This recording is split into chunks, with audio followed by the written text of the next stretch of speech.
Students, अपनी पिछली class में हमने एकादशः पाठः पर्यावरणम पढ़ा था।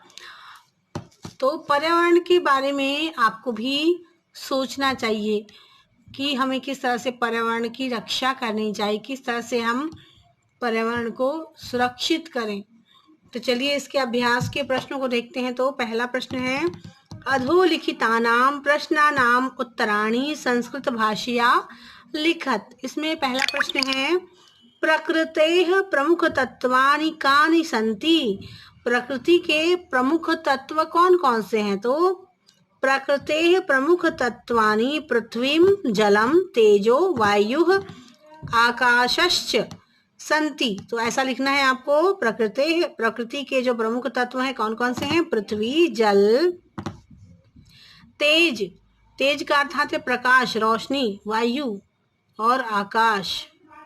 तो ये प्रकृति के प्रदत्त प्रमुख तत्व हैं। तो ऐसा ही लिखना, प्रकृते प्रमुख तत्वानि पृथ्वीं जलम तेजो वायुः आकाशश्च सन्ति। प्रश्न दूसरा है, स्वार्थान्धः मानवः किं करोति।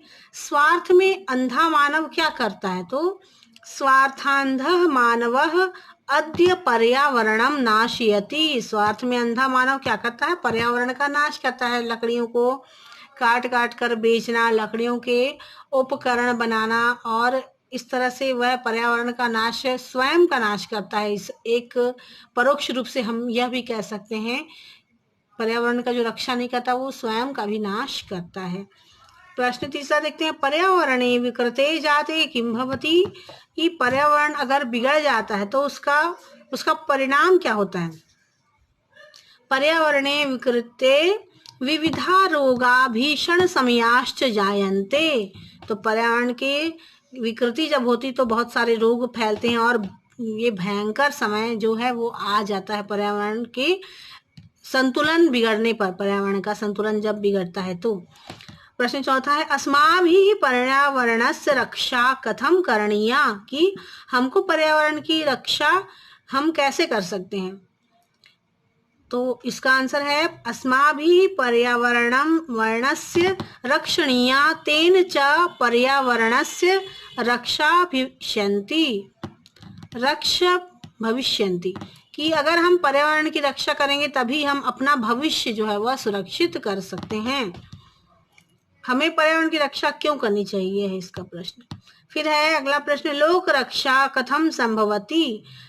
कि हम लोगों की रक्षा किस प्रकार कर सकते हैं? तो लोक रक्षा प्रकृति रक्षा एवं संभवति। अगर हम प्रकृति की रक्षा करेंगे तभी हम लोगों की रक्षा कर पाएंगे।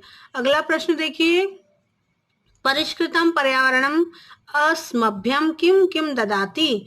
जो पर्यावरण है वह उससे हमको क्या क्या मिलती हैं चीजें। तो परिष्कृतम पर्यावरणम सांसारिकम जीवन सुखम सद्विचारम सत्य संकल्पम मांगलिक सामग्रीश्च ददाति। तो ये सब हमको मिलते हैं परिष्कृतम पर्यावरणम अस्मभ्यम। इसके बाद ये लिखना है आपको, सांसारिकम जीवन सुखम सद्विचारम सत्य संकल्पम मांगलिक सामग्रीश्च ददाति। क्वेश्चन नंबर सेकंड देखते हैं, स्थूल पदान्यधिकृत्य प्रश्न निर्माणम कुरु। तो इसमें पहला है, वन रक्षकाः निर्विवेकम छिद्यन्ते। तो वन वृक्ष बिना विवेक के क्या करते हैं? तो के निर्विवेकम छिद्यन्ते। वन वृक्षाः जो है, वन के वृक्ष जो को बिना विवेक के बिना समझ के काटते हैं। तो कौन काटते हैं? तो के निर्विवेकम छिद्यन्ते। फिर नंबर ख प्रश्न है, वृक्ष कर्तनात् शुद्ध वायु न प्राप्यते। तो हम किस तरह से हम शुद्ध वायु को प्राप्त नहीं कर सकते? तो वृक्ष को काटने पर हम शुद्ध वायु प्राप्त नहीं कर सकते। तो इसका प्रश्न आएगा, कस्मात् शुद्ध वायु न प्राप्यते। और एक बात है स्टूडेंट्स, आपको क्वेश्चन मार्क हर क्वेश्चन के बाद लगाना ही है, तभी तो पता चलेगा कि ये क्वेश्चन बना रहे हैं आप। अगला प्रश्न देखिए, प्रकृति है जीवन सुखम प्रददाति। इसमें प्रश्न आएगा, प्रकृति है किम प्रददाति, कि प्रकृति हमको क्या देती है। अगला है अजात शिशु मातृगर्भे सुरक्षितः तिष्ठति। अजात शिशुः कुत्र सुरक्षितः तिष्ठति, जो अजन्मा शिशु है वह कहाँ पर सुरक्षित रहता है, तो मातृ के गर्भ में सुरक्षित रहता है। अगला प्रश्न देखिए, पर्यावरण रक्षणम धर्मस्य अंगम अस्ति। पर्यावरण रक्षणम कस्य अंगम अस्ति। तो आज के लिए इतना ही स्टूडेंट्स, अपनी अगली क्लास में हम आगे के अभ्यास के प्रश्नों को हल करेंगे। ये सारे प्रश्न आप अपनी नोटबुक में नोट कर लेंगे और इसका आंसर भी लिख लेंगे।